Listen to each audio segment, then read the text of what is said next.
Hi friends, good morning. ఎలా ఉన్నారు? బాగున్నారా? నేను కూడా చాలా బాగున్నానండి. ఇక ఫంక్షన్ దగ్గరికి వచ్చేసింది కదా, ఫంక్షన్ పనులతో కొంచెం బిజీగా ఉన్నా. అయినా కానీ వీడియోస్ పెడుతూనే ఉన్నా. చూడండి, మంచిగానే రెస్పాన్స్ వస్తుంది. షాపింగ్ వీడియోస్, పట్టు శారీస్ అని అవన్నీ ఇవన్నీ పెడుతున్నా. చూడండి, సబ్స్క్రైబర్స్ కూడా వస్తున్నారు. బాగానే ఉంది. కొంచెం ఛానల్ గ్రోత్ అయితే బాగానే వచ్చింది. ఇవ్వండి, అట్లానే అని డైలీ ఓలోకి కూడా పెడుతున్నాను. 2 వీడియోస్ అయితే సెండ్ చేస్తున్నానండి. కాకపోతే ఇంకా నేను ఇప్పటిదాకా 500 వీడియోస్ దాటినాయి కదా, ఇంకా అందుకని డైలీ 1 పెడుతున్నా. ఇదిగోండి, ఇవాళ అయితే వచ్చేసి బ్రేక్ఫాస్ట్కి దోశలు వేస్తున్నా. ఇదిగోండి, ఇందులోకి అల్ల పచ్చడి చేశాను. ఇంకా షాపింగ్ అనేది ఒకటి మిగిలిపోయింది ఫ్రెండ్స్. వచ్చేసి అదొకటి కంప్లీట్ చేసేసుకోవాలి. కంప్లీట్ చేసేసుకుంటే ఇంకా అన్నీ ప్యాకింగ్ చేసి పెట్టేసుకుంటే మొత్తం పనులన్నీ కంప్లీట్ అయిపోయినట్టుగా ఉంటుంది. ఇంట్లో పనులు, బయట పనులు, ట్యూషన్, అదే సరిపోతుంది ఫ్రెండ్స్. నా పనులు అయితే 2 దోశలు వేసేసుకుంటా. అట్లానే వచ్చేసి జావ కూడా ఇక్కడ పక్కన పెట్టేసుకున్నాను. స్టవ్ అంతా క్లీన్ చేసేసుకొని నీట్గా ఇదిగోండి వంట స్టార్ట్ చేసేస్తాను. ఇవాళ తీసుకొచ్చిన షాపింగ్ బట్టలన్నీ ఎవరికి వాళ్ళకి పేర్లు పెట్టేసి స్లిప్ కొట్టేసి కవర్లలో పెట్టేసుకుంటామండి. ఇవాళ ఒక పెద్ద పని అయిపోతుంది కదా, అప్పుడు మళ్ళీ వాళ్ళకి వీళ్ళకని వెతుక్కోకుండా ఉంటుంది కదా అని ఇట్లా ప్లాన్ చేసుకున్నాను. ఇదిగోండి ఫ్రెండ్స్, వచ్చేసి జావ పెట్టేసుకున్నాను. స్టవ్ ఆఫ్ చేసేసుకొని ఇంకా వంట అనేది స్టార్ట్ చేసేస్తాను ఫ్రెండ్స్. ఇదిగోండి ఫ్రెండ్స్, వచ్చేసి కాఫీ పొడి తెప్పించుకున్నాను. 1 కేజీ తెప్పించుకున్నాను ఫ్రెండ్స్. 1 ప్యాకెట్ ఉంది, ఎందుకంటే మళ్ళీ చుట్టాలు కూడా వస్తారు కాబట్టి ఫంక్షన్ కోసం ఎక్కువ పడుతుందని 1 కిలో తెప్పించేసాను. అసలు ఇదివరకు అయితే 150, 200 నుంచి తీసుకునేదాన్ని ఫ్రెండ్స్ వచ్చేసి కాఫీ పొడి. అట్లాంటిది ఇప్పుడు 600 అయింది ఫ్రెండ్స్. వచ్చేసి టీ పొడి కూడా రేటు పెరిగిపోయింది. ఉప్పు, పంచదార అయితే అసలు బాగుండట్లేదు. ఎంత ఉప్పు వేసినా సరిపోవట్లా. పంచదార కూడా అసలు తీయదనమే పోయింది. అట్లా అసలు అన్నీ కల్తీవి, రేట్లు మాత్రం ఇట్లా ఉండిపోయినాయి. ఇదిగోండి ఫ్రెండ్స్, వచ్చేసి ఇంకా పాలకూర పప్పు చేద్దామని పాలకూర, ఆనియన్స్, అట్లానే మిర్చి కట్ చేసి పెట్టేసుకున్నాను. ఇంకా పప్పు కుక్కర్లో పెట్టేసుకొని వంట స్టార్ట్ చేసేస్తున్నా.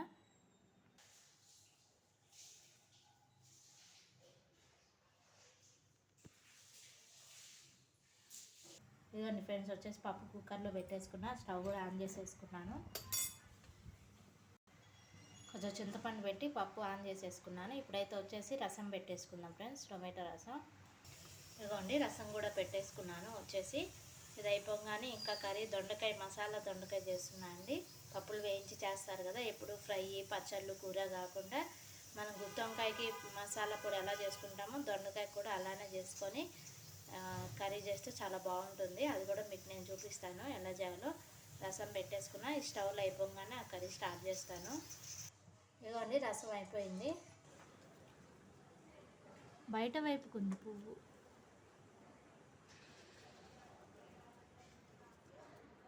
ఎంత బాగా వచ్చిందో పువ్వు అయితే, ఎంత బాగా వచ్చింది. పెద్ద పువ్వు కొయ్యండి. అమ్మవారికి పెడదాం. రేపు పెడతారా ఫ్రెండ్స్? వచ్చేసి పువ్వు చూసారా ఎంత బాగా వచ్చిందో కదా ఫ్రెండ్స్. వచ్చేసి మేము చూపిద్దామని చెప్పి కొయ్యబుద్ధి కాలేదు, ఇంకా రేపు కోసి పెడదాంలే అని అన్నారు అత్తయ్య గారు. ఇంకైతే వచ్చేసి పప్పు ఉడికిపోయింది, పోపు వేసేసుకుంటున్నాను. రసం కూడా అయిపోయింది. ఇదిగోండి, వచ్చేసి ఇందులో ఉప్పు, పసుపు, కారం, కొత్తిమీర కొంచెం యాడ్ చేసేసుకున్నాను. ఇంకా పోపు పెట్టేసుకుంటే అయిపోతుంది.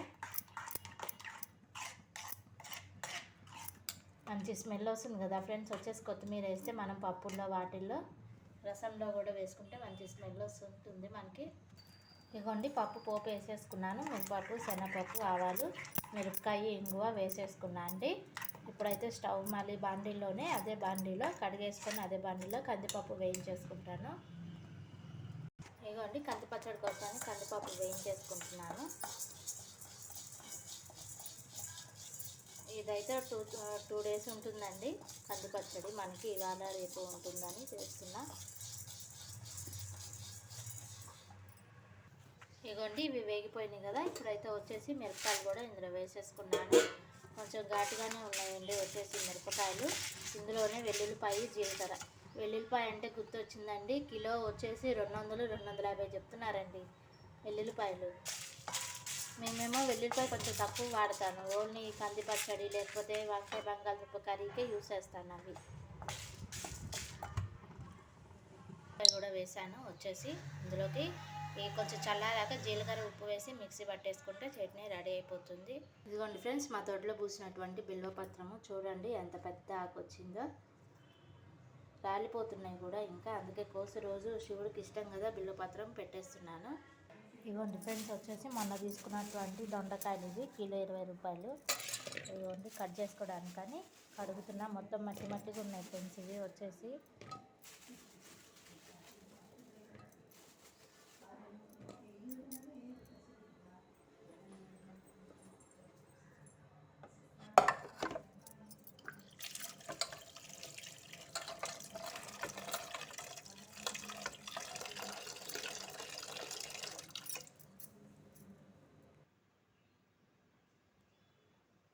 ఇదిగోండి మసాలా దొండకాయకి బాండ్లీ పెట్టేసుకొని నూనె వేసేసుకున్న. ఈ ముక్కలు కూడా అందులో వేసి ఫస్ట్ వేయించేసుకుందాము. ఈ నూనె కాగేలోపు పచ్చడి మిక్సీ పట్టేసుకుందామండి. కంది పచ్చడి ఇదిగో చేసేసుకున్నాను.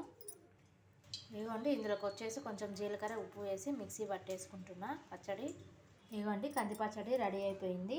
ఇప్పుడైతే మనకు వచ్చేసి నూనె కూడా కాగిపోయింది కదా ఫ్రెండ్స్. వచ్చేసి ఇటేమో పాలు పెట్టేసుకున్నా టీ పెట్టడానికని, టీ పెట్టమన్నారు అత్తయ్య గారు. ఇటేమో వచ్చేసి దొండకాయ ముక్కలు కానీ నూనె పెట్టేసుకున్నా, కొంచెం హీట్ అవుతున్నది.